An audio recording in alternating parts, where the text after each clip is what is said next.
गौरीगंज के बाबूगंज सगरा पीठाधीश्वर मौनी महाराज समय समय पर धर्म को लेकर आवाज उठाते रहते हैं। ऐसे में उन्होंने एक बार फिर वीडियो जारी कर महाकुंभ 2025 से पहले प्रयागराज में गैर सनातनियों का प्रवेश प्रतिबंधित किए जाने की मांग की है। उत्तर प्रदेश के अमेठी से सगरा पीठाधीश्वर ने महाकुंभ में गैर सनातनियों के आने पर रोक लगाने की मांग की है। वह समय समय पर हिंदू और धर्म के प्रति आवाज उठाते रहते हैं। उन्होंने एक बार फिर अपना बयान जारी किया है।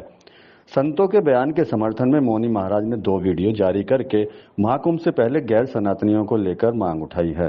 मौनी महाराज ने कहा कि गैर सनातनियों का महाकुंभ में प्रवेश पूरी तरीके से प्रतिबंधित किया जाए। गौरीगंज के बाबूगंज सगरा पीठाधीश्वर मौनी महाराज समय समय पर धर्म को लेकर आवाज उठाते रहते हैं। उन्होंने कहा कि महाकुंभ में गैर सनातनियों का प्रवेश पूरी तरीके से प्रतिबंधित हो। गैर सनातनी लोग जिस तरीके से धर्म के प्रति अपशब्द प्रयोग करते हैं और धर्म के खिलाफ बोलते हैं, ऐसे में गैर सनातनियों का प्रवेश भी पूरी तरीके से प्रतिबंधित होना चाहिए।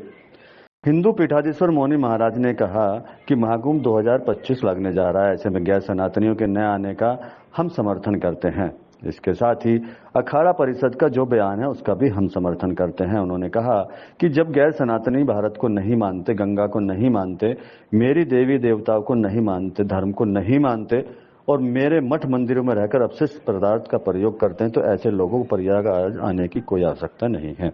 जहां पर गैर सनातनियों के नहीं आने का हम समर्थन करते हैं, क्योंकि अगर वो मेरे इष्ट देवताओं को नहीं मानते, गंगा को नहीं मानते, भारत को नहीं मानते, राष्ट्रभूमि को नहीं मानते, वंदे मातरम को नहीं मानते और मेरे मठ मंदिरों के पास रह करके वो पूजा के सामग्रियों में और मिष्ठान में मांस के लुथड़े मिलाते हैं, तो ऐसे लोगों को प्रयागराज आने की कोई आवश्यकता नहीं है। मैं अखाड़ा परिषद के इस बयान का समर्थन करता हूँ। उन्होंने कहा कि जब मक्का सिर्फ मुसलमान का है तो प्रयागराज हम सनातनियों का है, वहाँ सिर्फ सनातनियों को ही इजाजत मिलनी चाहिए। और मुस्लिम पर्सनल बोर्ड जो कह रहा है वो अपने मक्का में क्यों हिंदुओं को नहीं जाने देना चाहता है?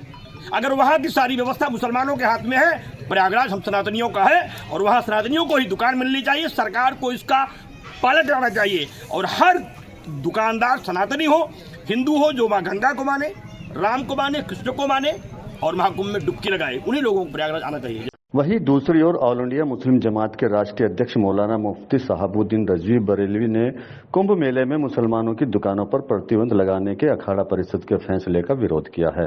मौलाना ने कहा कि वह चाहते हैं कि कुंभ मेला अमन और शांति के साथ संपन्न हो। पर अफसोस की बात यह है और हैरतनाक भी है कि अखाड़ा परिषद ने ये फैसला किया है कि कुंभ के मेले में किसी भी मुसलमान की दुकान नहीं लगाई जाएगी।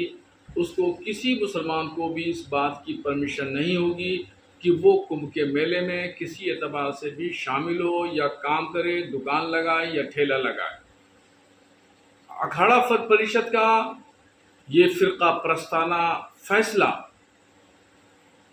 करोड़ों हिंदुस्तानियों और अमन पसंद शहरियों के मन को झंझोड़ने वाला है, तकलीफ पहुंचाने वाला है।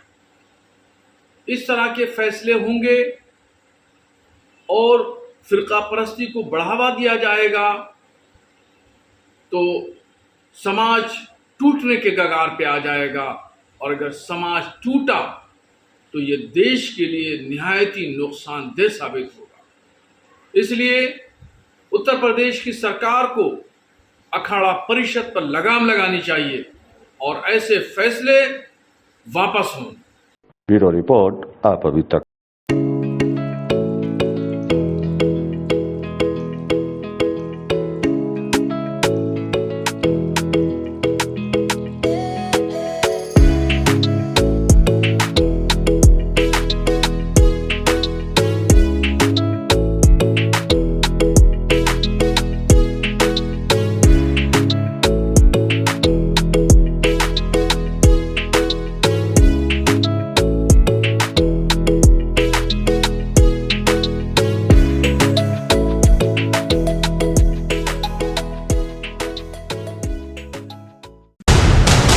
देश और दुनिया की खबरों से अपडेट रहने के लिए आप अभी तक न्यूज चैनल को सब्सक्राइब करना ना भूलें और साथ ही हर न्यूज का नोटिफिकेशन पाने के लिए बेल आइकन को भी दबाएं।